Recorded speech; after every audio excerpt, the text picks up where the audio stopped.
Right, this is just a closer look at my scenery. I've been recently working on this pathway. I've sort of gouged back the long grass, leaving some of the long grass behind, giving the effect that either tractors or vehicles have worn the grass down either side, like so. And you can see there's a little bit more left there.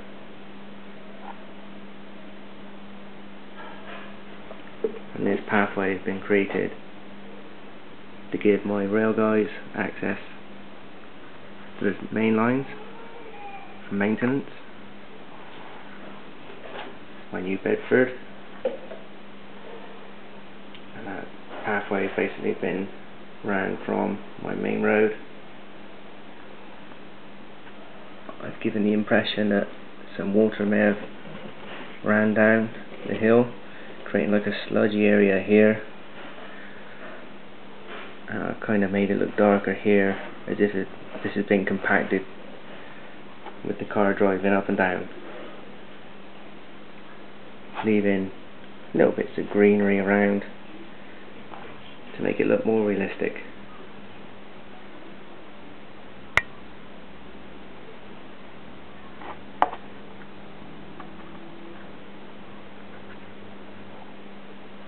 Fences are always a good thing. Adds that extra bit of realism to your layout, and the fencing's relatively cheap to buy.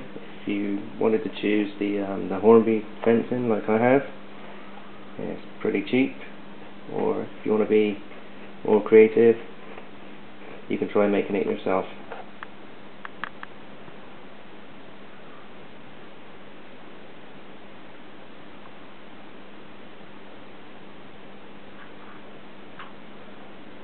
Small hedges are just made up with Woodland Scenic flock material.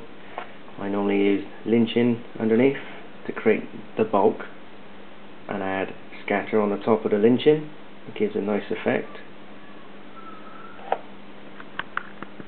This is another example of some hedging I've recently been working on, and once again I use lynching for the base and then add scatter material to the top.